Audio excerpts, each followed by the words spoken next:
Sayyid Abdullah ini orang yang tauhidnya sangat kuat. Sayyid Abdul Muthalib lebih kuat lagi. Saya cerita sedikit betapa pentingnya tauhid. Ketika pasukan Abraha bawa pasukan gajah mau menyerang apa? Ka'bah.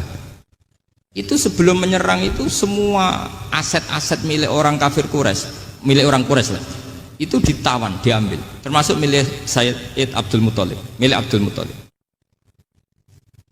Terus ketika mau masuk Ka'bah, mau masuk Mekah, kata Abraha, man sayyidu hadal wadi, siapa yang kamu tuakan, yang kamu pertuan di sini? Oh, Abdul Muthalib.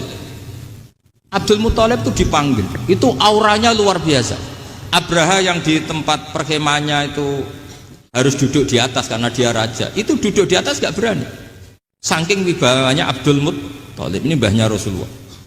Akhirnya Abraha bilang gini, saya duduk di bawah tidak mungkin karena saya raja, kamu duduk jejer saya tidak mungkin karena nanti umat saya kecewa karena raja kok disaingin gitu.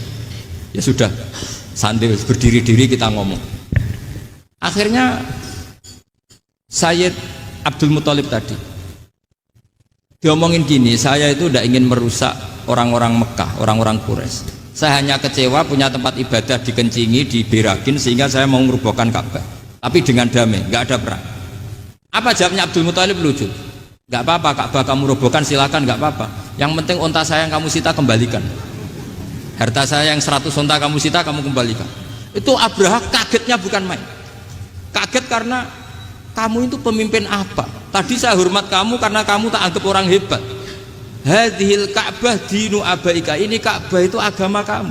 Pas saya hancurkan kok kamu tenang-tenang saja. Padahal pas mau saya hancurkan kamu tenang-tenang saja, malah tanya unta kamu itu gimana? Apa jawabnya Abdul Muthalib?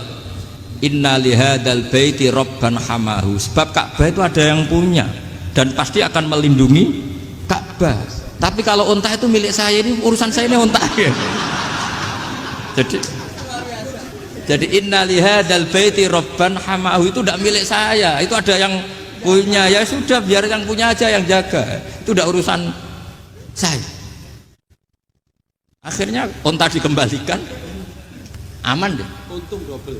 Terus akhirnya dia ke Ka'bah, fa'akhudha bi halaqatil bab, karena dulu apa itu halaqatil bab, karena dulu itu yang dipakai apa itu pegangan itu bentuknya apa, bulat, makanya diistilahkan halaqah apa, bulat.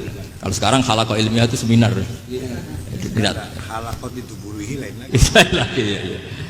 Pegang terus bilang gini, kata Abdul Muthalib, ya Allah, Ka'bah ini mau dihancurkan oleh Abraha, Ka'bah ini milik kamu.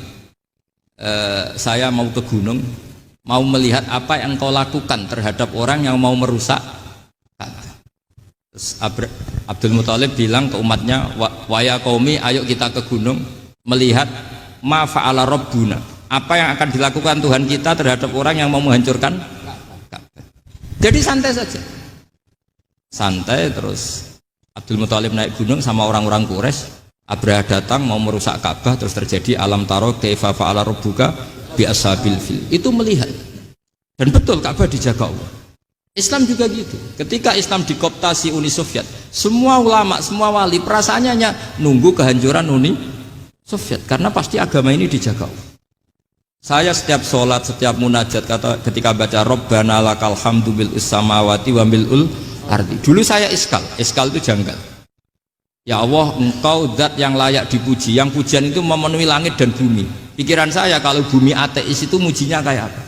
Tapi Masya Allah, ketika saya datang di Korea, bumi ateis, ternyata di sana banyak masjid, banyak tasbih, bahkan ada sakduna di sana.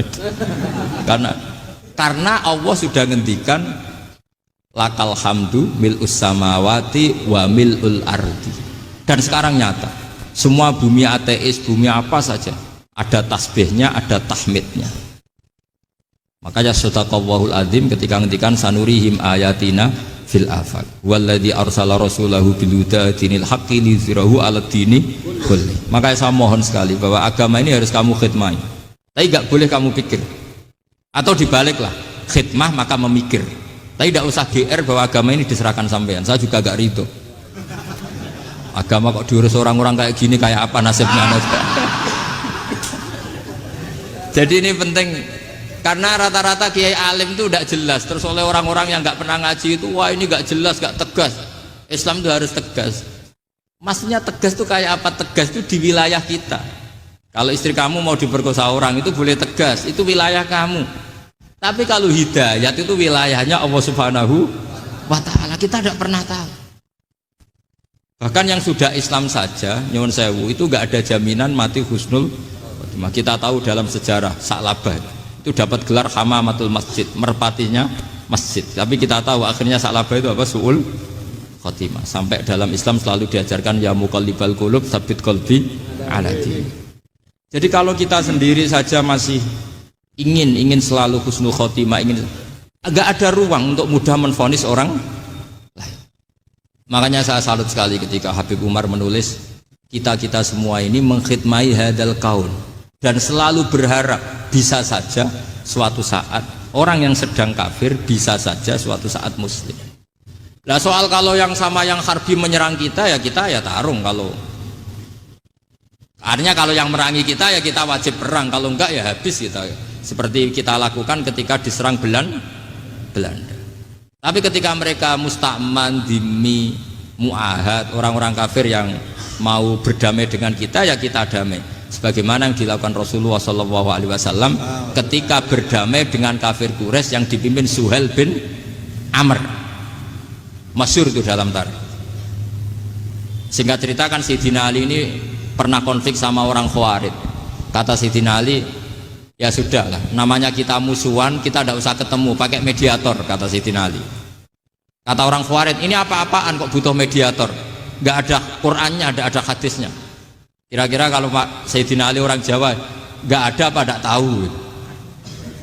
Walhasil Sayyidina Ali akhirnya baca ayat, wa in khiftum shiqaqa bainihima fab'atsu hakaman min ahli wa hakaman min ahliya. Jika suami istri tengah konflik, maka yang keluarga suami kirim mediator, yang keluarga perempuan juga kirim.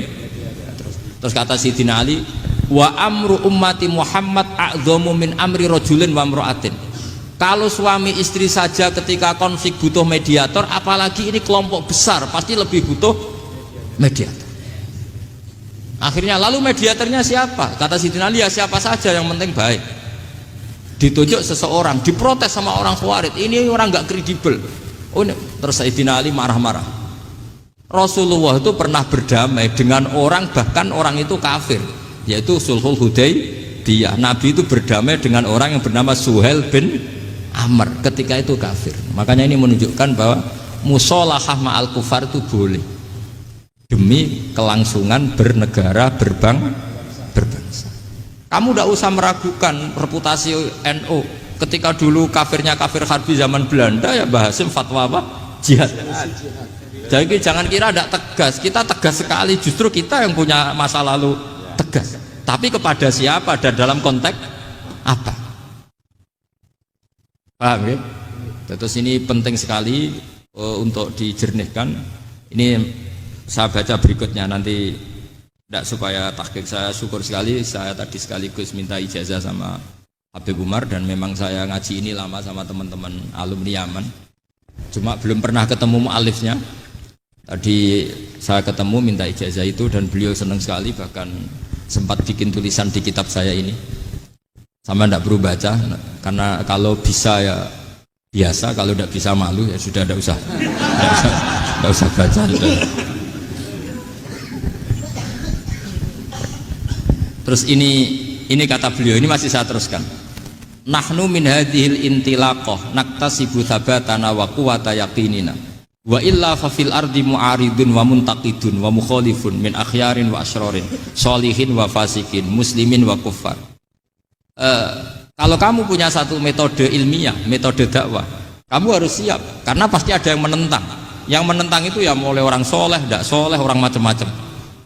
Jadi kalau sudah punya manhaj memang dari awal harus siap apa? Ditentang. Jadi misalnya PBNU punya kebijakan apa, ya sudah siap saja dibully. Itu pasti itu, karena nggak ada manusia semua suka, semua benci. Kata beliau, anta in kunta fi syakkin min hadzal maslak wal manhaj fattabi man syi'ta wasaha angka ghaniyah wa in kunta ala yaqinin annahu al huda wa mirasun nubuwah wa annau haqiqatu tarjamatil ahdi ma'rab fala tata'atsar min kalami ahadin yakunu mangkana. Jadi intinya kita mengawal Islam secara rahmatanil alamin itu justru kita berharap menjadi simpatik dan menjadikan mereka menjadi Islam. Jangan ketika simpatik dianggap gak tegas.